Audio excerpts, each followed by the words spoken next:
एक का नाम था सुरुचि। सुनीति तो बड़ी रानी थी और जो सुरुचि थी वो छोटी थी। उत्तानपाद, वैसे तो देखा जाए ये किसी राजा की कथा नहीं है। राजा, ये हम सभी जीवात्माओं की कथा है।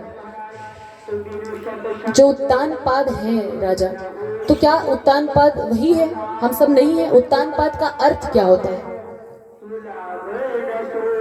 उत ऊर्ध्व पादौ यस्य सह उत्तानपादः।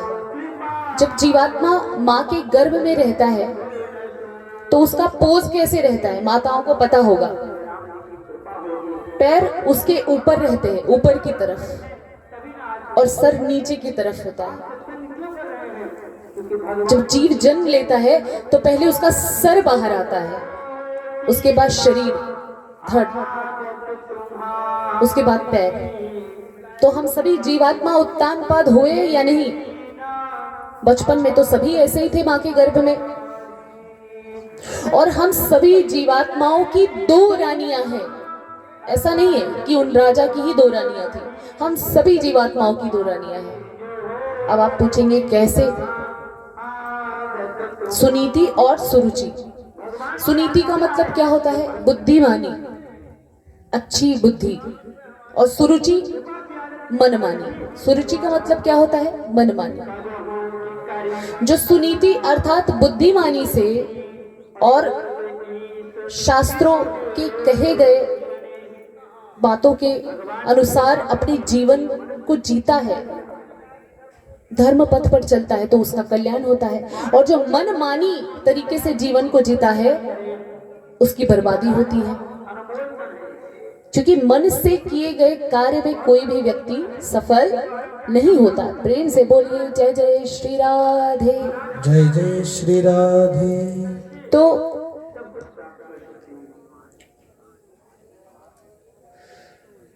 अब आपको ये ध्रुव जी की कथा जो आप श्रवण करेंगे उसे बहुत कुछ सीख मिलेगा कि हमें किस पथ को चुनना चाहिए और कैसे जीवन जीना चाहिए वास्तव में। तो राजा उत्तानपाद पहले तो प्रीति रखते थे अपनी बड़ी पत्नी सुनीति से, लेकिन जब उनका विवाह सुरुचि से हो गया महाराज, तो वो उनकी आसक्ति सुरुचि में हो गई। उनकी आसक्ति किस में हो गई? सुरुचि में हो गई। सुरुचि में अब ज्यादा आसक्त रहने लगे।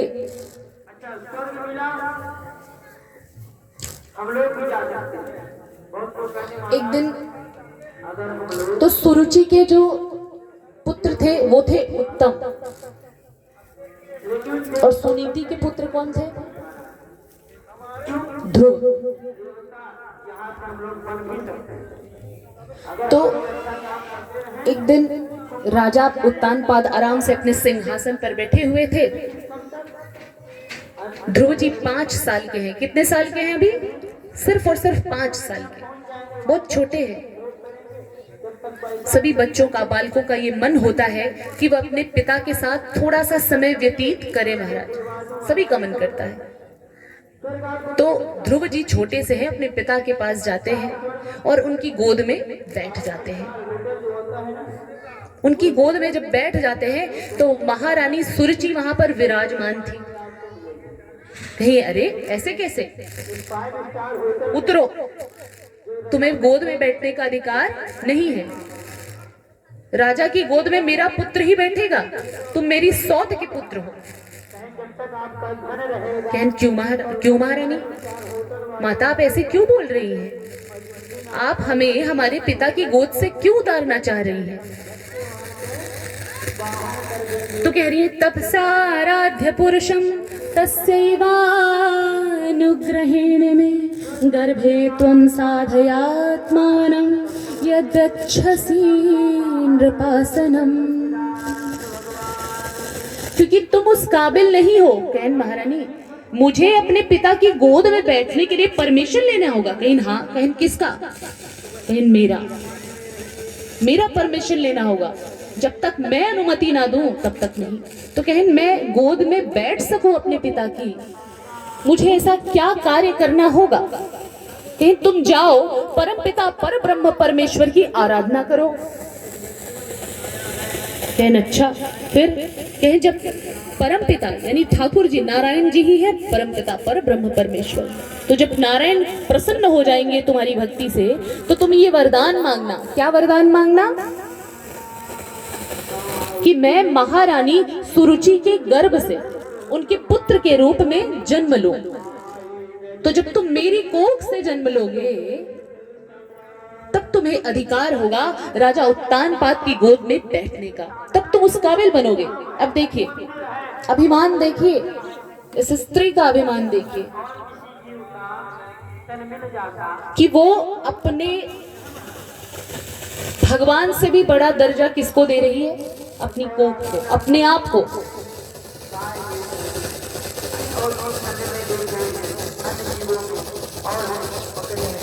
अब बहुत पीड़ा होती है ध्रुव को। ध्रुव रोते रोते रोते बिलखते अपनी माँ सुनीति के पास जाते हैं। सुनीति माँ घबरा जाती है कि अचानक से मेरे से शिशु को क्या हो गया है। उनको बहुत कष्ट हुआ। बोलती है पुत्र तुम्हें हुआ क्या अचानक से, बताओ। तो ध्रुव तो नहीं बता पा रहे हैं क्योंकि कंठावरुद्ध है, बहुत कष्टित है, नन्हा सा बालक है, रो रहा है, वो बताने में असमर्थ है। लेकिन और भी जो छोटे छोटे उनके जो मित्रगण गण थे वहां उपस्थित थे, उन्होंने बताया माता ऐसी ऐसी बात हो गई है। तो कहती है, जब सारी बातें सुन लेती हैं माँ सुरुचि, तो कहती है क्या हो गया? यदि तुम्हारी माँ ने ऐसा कह दिया पुत्र तो क्या हो गया? आजकल की माता ऐसा कहती है? नहीं कहती है। यदि हमारे पुत्र को किसी ने कुछ बोल दिया तो माताएं तो भैया पूरा घर सर पर ले लेती हैं। जब तक दंड ना दिलवा देंगी सामने वाले को तब तक उन्हें चैन नहीं पड़ेगा। प्रेम से बोलिए जय जय श्री राधे। तो अब माता ऐसी होनी चाहिए कि पुत्र को यदि कोई गलत भी बोल रहा है तो पुत्र में ये चीजें नहीं भरनी चाहिए कि हाँ तुम उसकी बातें दोहराओ। कोई बात नहीं बेटा, तुम छोटे तो नहीं हो जाओगे ना। यदि हमने ये सीख दिया अपने बच्चे को कि कोई बुरा कह रहा है तो आप जवाब दो, तो ये अच्छा होगा? नहीं अच्छा होगा। सीख क्या देनी चाहिए? यदि कोई बुरा भी बोल दिया तो भी कोई बात नहीं, क्योंकि हम किसी को बुरा बोलेंगे तो हम किसी को नहीं बोलेंगे। क्यों? हम अपने आप को बुरा बोलते हैं। कोई व्यक्ति हमको गाली दे रहा है तो इसका मतलब ये नहीं कि वो हमें गाली दे रहा है, वो अपने आप को गाली दे रहा है, क्योंकि हम सभी जीवात्मा वस्तुतः एक है।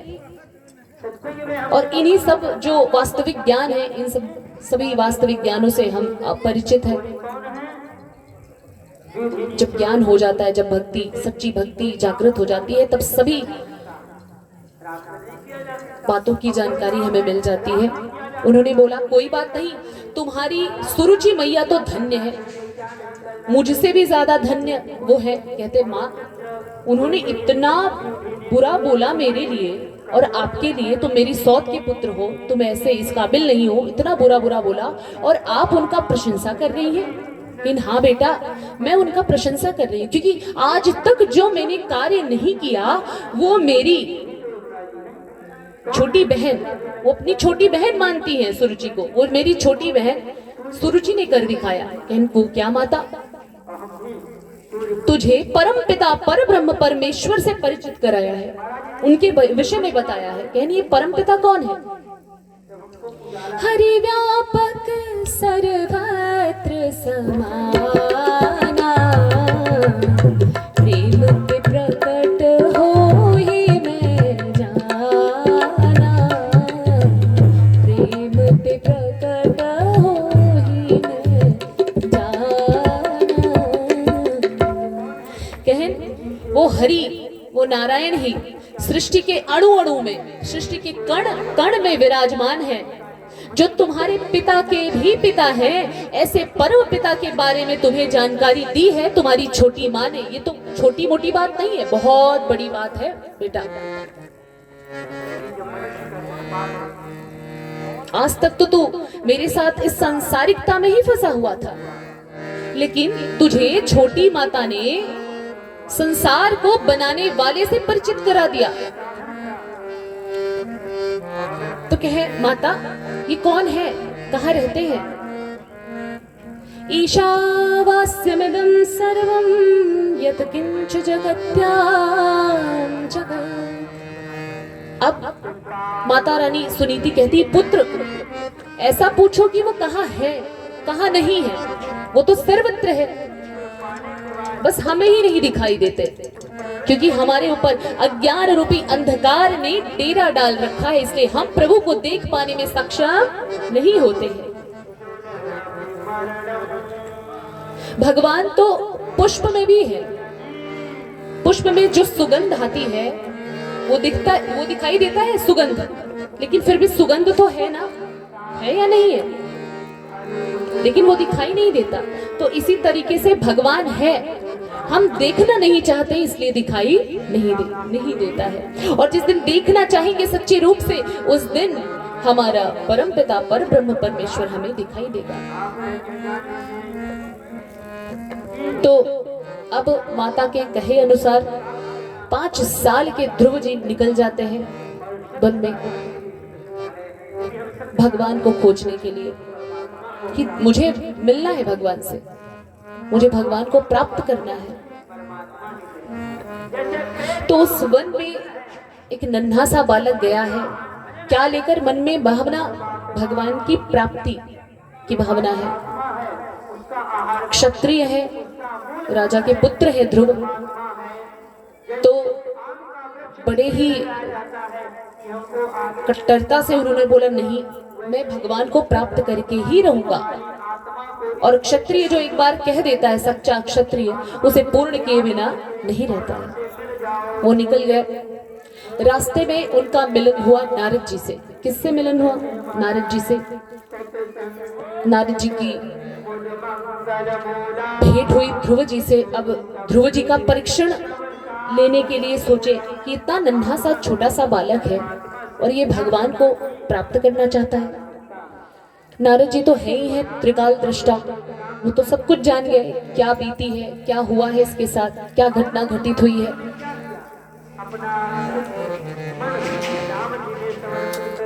तो उन्होंने बोला कि हे पुत्र, तुम क्या इन सब भगवान की प्राप्ति के चक्कर में लगे हो? अभी तुम्हारी ये उम्र है, कोई खेलने खाने की उम्र है तुम्हारी? तुम छोटे से नन्हे से शिशु हो, 5 साल के, अभी तो तुम परिपक्व भी नहीं हो और चले आए हो परम पिता पर ब्रह्म परमेश्वर को प्राप्त करने के लिए। तो कहते हाँ, कहते नहीं नहीं आप चले जाओ, आप घर जाओ। क्या क्या हुआ? तो यदि माँ ने डांट दिया, थोड़ा सा डांट फटकार दिया, माता पिता का तो अधिकार ही होता है ना बच्चों को डांटने का। और यदि तुम्हारी माँ ने गुस्से में, क्रोध में कुछ बुरा बोल दिया तो तुमको अपने दिमाग पर नहीं लेना चाहिए, चले जाओ, फिर सब कुछ सही हो जाएगा। कहे नहीं, ध्रुव भी ठहरे क्षत्रिय, वो भी कट्टर, नहीं मुझे नहीं जाना है, मुझे तो प्राप्त करना ही है ईश्वर को, और बिना मैं ईश्वर से मिले नहीं जाऊंगा। प्रेम से बोलिए जय जय श्री राधे।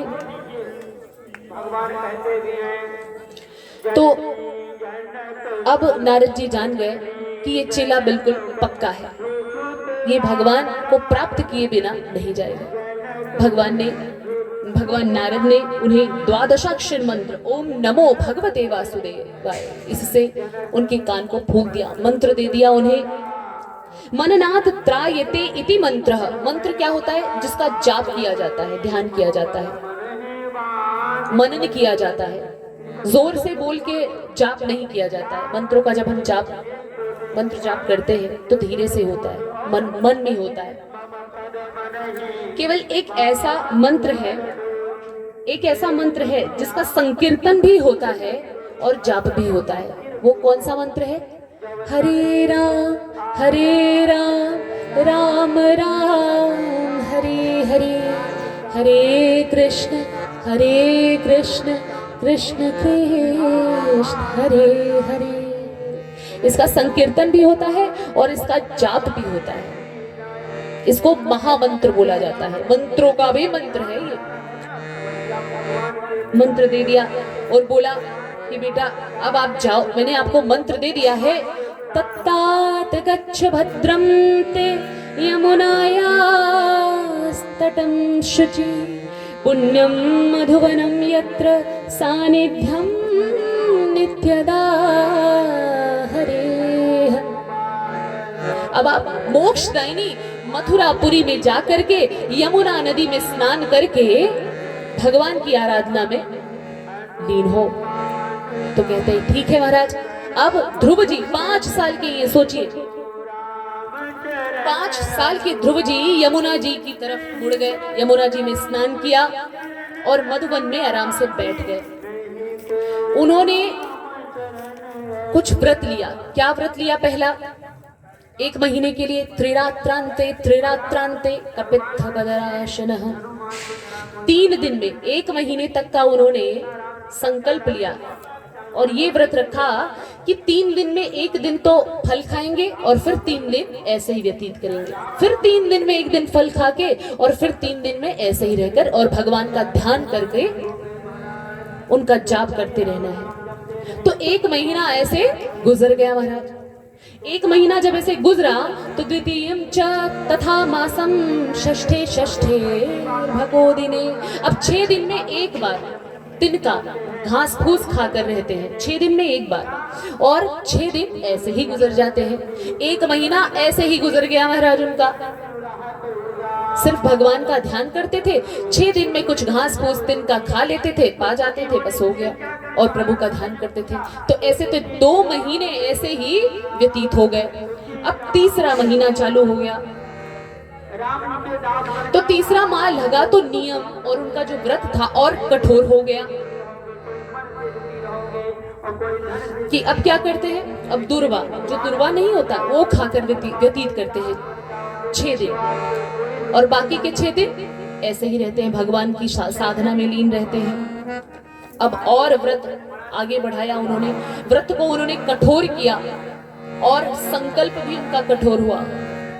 नवमे हनी, अब 9 दिन में 1 बार केवल यमुना जी का जलपान करके रहते हैं। 9 दिन में 1 बार सिर्फ जल का पान करते हैं और बाकी के 9 दिन ऐसे ही व्यतीत हो जाता है। ये भी व्रत सिर्फ और सिर्फ 1 महीने ऐसे ही चलता है। फिर चतुर्थमे वैमासम द्वादशे हनी, फिर अब व्रत और उनका कठोर हो गया। 12 दिन में अब सिर्फ और सिर्फ वायु का भक्षण करके रहते हैं। 12 दिन में 1 दिन वायु का भक्षण, वायु का पान करते हैं और 12 दिन भगवान की साधना में लीन रहते हैं। अब जैसे ही 6ठा महीना लगा तो उन्होंने अपने आप को अपने अंगुष्ठ के पैरों पर खड़ा कर लिया। 1 अंगूठे के बल पर वो खड़े हो गए और उन्होंने अपने श्वास को रोक लिया, समाधि लगा दी श्वास की, बहुत बड़ी बात होती है। और उन्होंने जब श्वास की समाधि लगाई तो पूरे देवताओं की, संत समाज की, त्रैलोक्य की समाधि लग गई महाराज। सबकी सांसें, ऐसा प्रतीत हो रहा था कि सबकी सांसें निकल जाएंगी। अब ये सब देख करके सभी देवताओं को बहुत घबराहट हुई। अब उन्हें पता भी नहीं चल रहा है कि मेरे सांसों को पर कब्जा कौन कर रहा है। हमें तो ऐसा प्रतीत हो रहा है कि हमारे प्राणों का कोई हरण करने वाला है। सभी देवता भगवान ब्रह्मा जी के पास गए। ब्रह्मा जी भी भगवान नारायण के पास आए और नारायण को ये सारी बातें बताई। नैवं विदामो भगवन् प्राणरोधं चराचरस्याखिल सत्त्वधाम्नः विधेहि तन्नो वृजनाद् विमोक्षं प्राप्ता वयं त्वां शरणं शरण्यम्। बोलते हैं कि महाराज ऐसा लग रहा है कि हमारी श्वास पर किसी का कब्जा हो गया है और हमारा श्वास अभी निकल जाने वाला है। ऐसा क्यों हो रहा है? इन डरो मत, ये डरने की बात नहीं है। ये राजा उत्तानपाद का पुत्र है। कौन है? राजा उत्तानपाद का पुत्र है और मेरा परम भक्त है। उसने मेरी ऐसी ध्यान लगाई, ऐसा रमा कि उसकी जो व्यष्टि है, व्यष्टि वाली जो सांस है, वो समष्टि में परिवर्तित हो गई महाराज। वो इतना लीन हो गया है मुझ में, इतना रम गया मुझ में कि ऐसा प्रतीत हो रहा है आप सबको कि आप सभी के प्राणों का हरण हो जाएगा।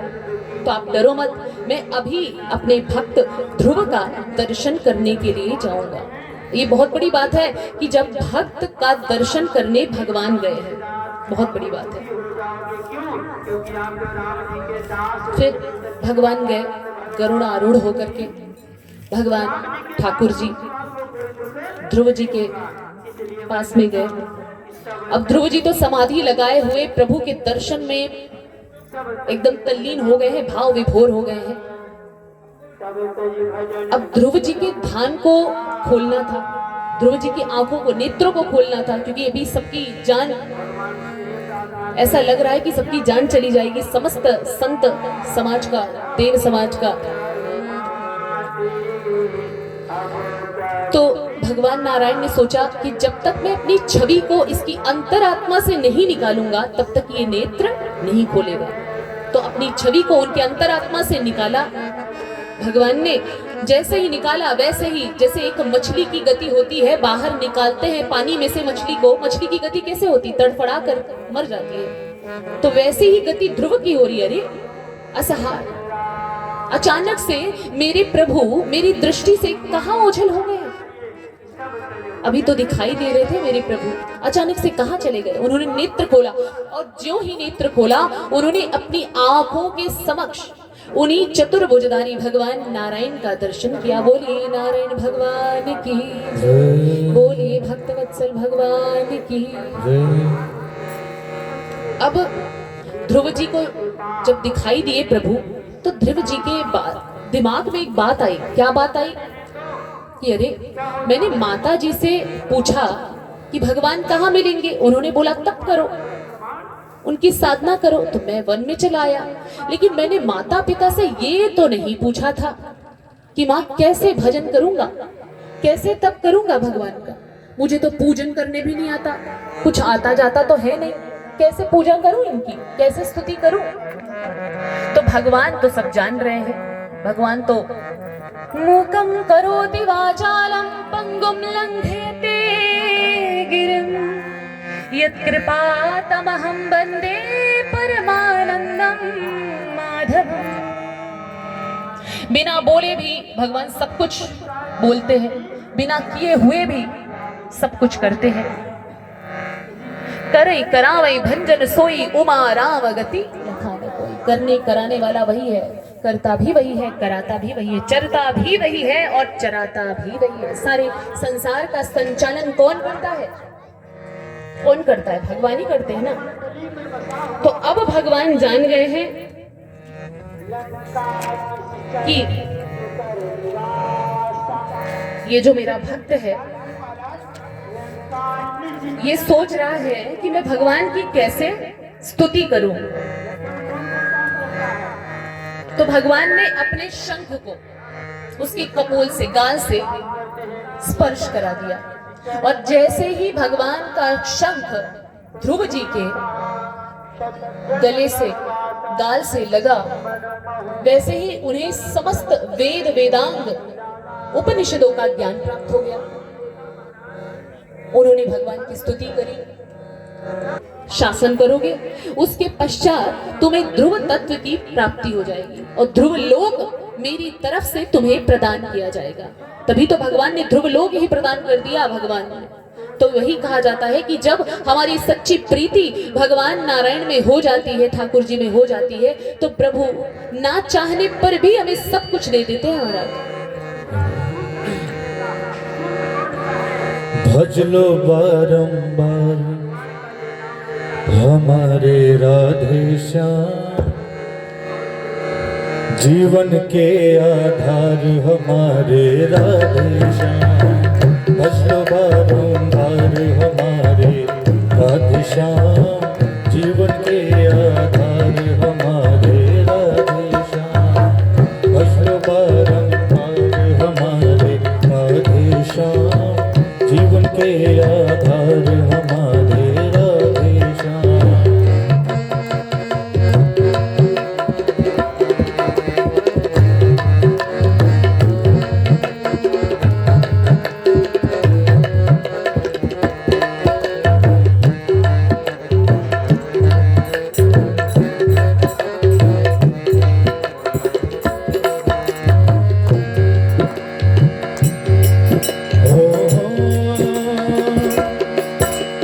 चलते फिरते रोते गाते सुख दुख में मन को समझाते।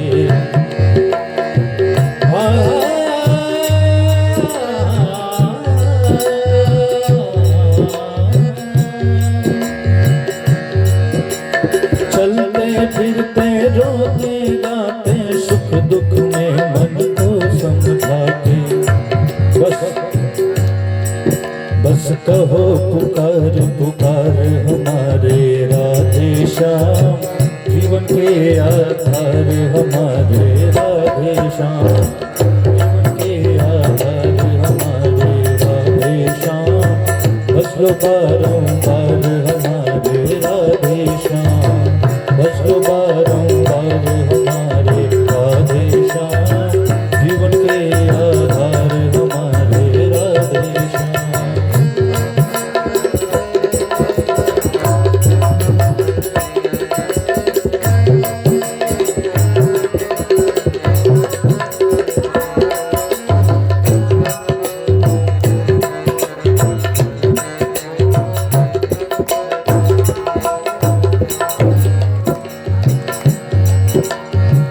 जगदीश्वर है अधारी भक्त भाव में लीलाधारी। है जगदीश्वर है अधारी भक्त भाव में लीलाधारी। वो करते भव से वो करते भव से पार हमारे राधे श्याम। भजलो बारंबार हमारे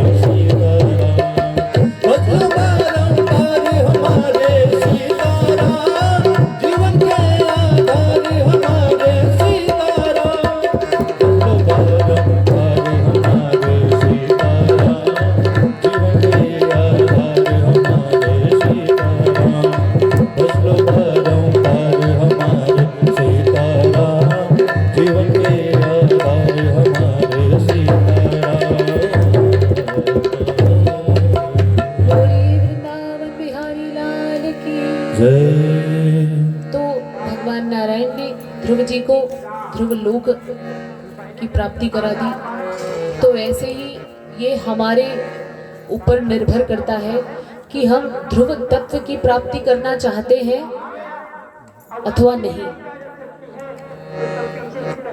यदि हम सुरुचि के जैसे मनमानी हिसाब से अपनी जिंदगी को जिएंगे तो हमारा कल्याण नहीं होने वाला है। ध्रुव तत्व की प्राप्ति करनी है तो भगवान से सच्चे रूप से जुड़ना होगा।